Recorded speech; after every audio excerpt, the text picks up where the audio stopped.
Zurich, and where he was really playing great chess. Yes, yeah. Just absolutely fantastic the way the moves flowed from his fingers. Right, and we are underway. But so does it refresh now automatically, or? Supposedly it does. There's probably a slight, yeah, there we go. And it's a Sicilian, so. Yeah. And it's a real Sicilian. Yeah. So let's see what. It's a slightly irregular one with bishop d7.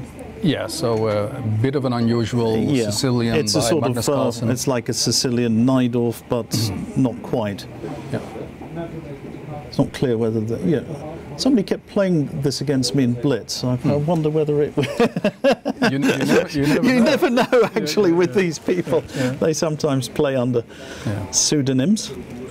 So Vishy's trying to exchange off that bishop, developing it, and that's. Well, and he doesn't seem to be surprised by this, rather rare setup at all. I mean, he's playing quickly. Yeah. And I'm expecting some rook coming to d1, I'm guessing. Unless he's going to castle, that would be bold. Castle queenside. You think, normally speaking, it should be on the king side, the king, or in this position? Yeah, well, it's sort of safer, but either's possible. It's gone in. There is a pawn hanging on a5, so perhaps.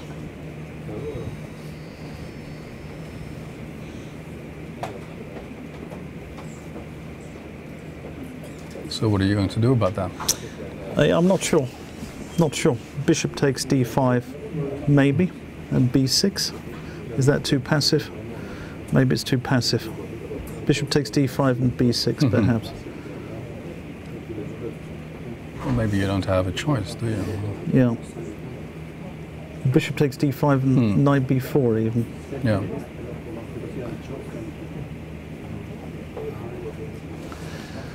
So what's happening? Magnus is, he's gone bishop d5, knight b4. I wonder, is that a good move? Yeah, he's done that. Okay. So, not completely useless. That's me I'm talking about. Managed to predict a couple of moves for a change. So, no. Yeah, no, it very much looks like a Sicilian Najdorf. White's knight on b3 is not that well placed. On the other hand, the bishop on b5 could be nicely placed. It sort of controls some key squares, and it defends his queenside as well. I'm expecting that Vishy will reroute his knight now, knight c1, and exchange it. Or maybe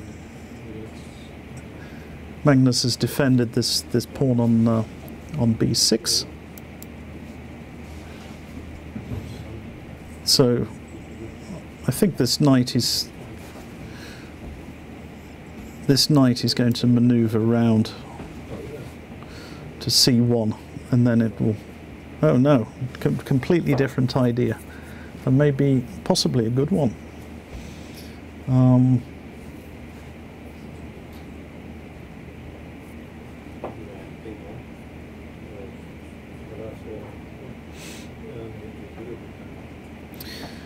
Well, it's difficult for White to make headway on the queen side. So what would your plan be ideally?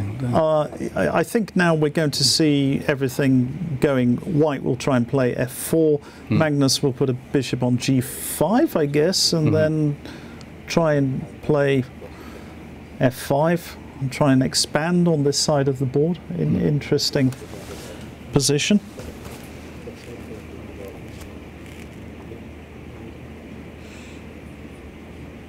The advantage that White has is that he can capture on b4 at any time. So that could be an annoyance.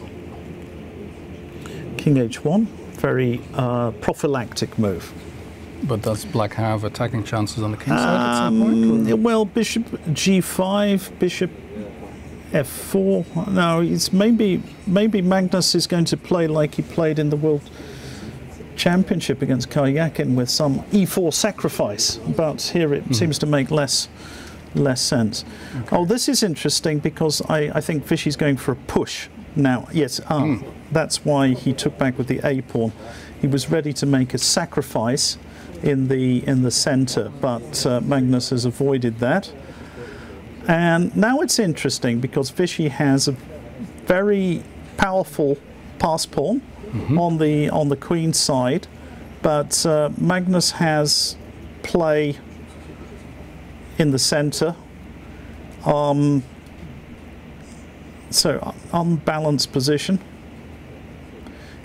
I always get nervous. Well, both sides have got these pass pawns now on the 6th rank, so it's gone from being a slightly sterile position to one. Oh, that is an interesting choice, and I'm not sure I like that because Vishy has conceded the long diagonal, and now it will be very difficult for him to put his rook in the corner. So that bishop is a bit of a monster. But you always have to keep an eye on this a pawn. Yeah. For the rest, it looks nice for black, doesn't it? Yeah, it does look nice for black. So this rook on e7 is both protecting this way and covering the other way as well. So keeping an eye on this.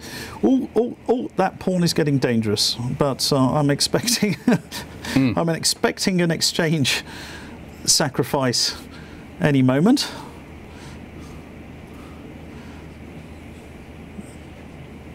And then are we going to have a liquidation? Rook takes e3. We're going to have a liquidation, maybe? Yes, we've had a liquidation. So he sacrificed that pawn on e3 was too strong, and the position is better for somebody, or it's equal. Hedging my bets. Is it easier to play for black? I have no idea. So it's agreed to draw. Yeah, okay. That's it. Well, equal material. Count the pawns, for goodness sake. Yes. Yes, and they are allowed to make a draw. Okay, let's come on to the next one. Yep. Well, it looks like Wesley So is doing very well. Let's go for... Oh, what is this? More like that's ouch. Oh, that's over, and that's Sergei Karyakin, the World Championship finalist. Not only that, he's the Blitz World Champion. He's the Blitz World Champion. So we should almost forget that. Yeah, no, we shouldn't forget that. Yeah, and and that was quite spectacular. That victory. So he started well, but now Wesley So hits back. Yep. And let's have a go on to the next. The next one here. This was a draw, Hikaru Nakamura against Levon Aronian. Bishops of opposite colour, usually giving very good drawing chances. Here White has erected a blockade, which is impossible to break through. And there's another draw. Right. Here. And Anish Giri. How do they manage to draw in Blitz chess? I mean, it's like it's almost impossible, you know. Well, they must be very balanced in strength. Oh, they're very balanced in strength. So, okay. But there were some questions about this at the players' meeting before we started this. I mean, are we allowed to make draws? No, you're not allowed. You're not allowed to speak, so you cannot offer a draw. Yeah. But you can make draws in the Blitz. Yeah. Well, this is a pretty drawish position, it has to be said. So all of these draws are reasonable draws, not chicken draws. No. And sorry, did I show this Ah, wait. Keep touching my mouse.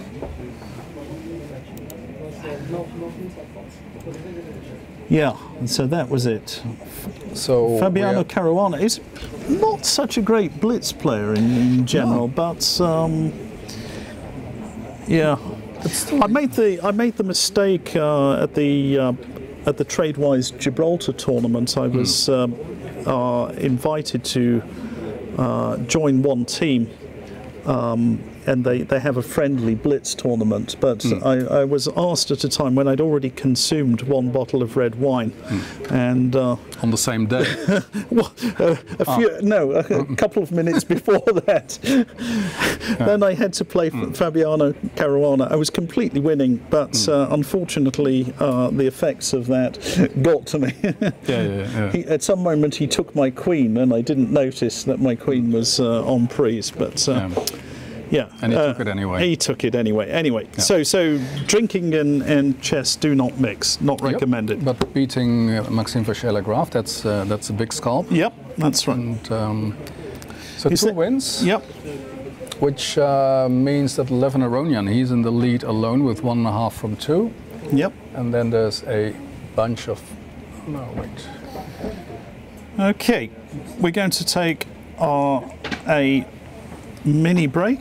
Yeah, we will have several mini breaks because we need to reset these things in time for the next round. So we'll see you back in a couple of minutes.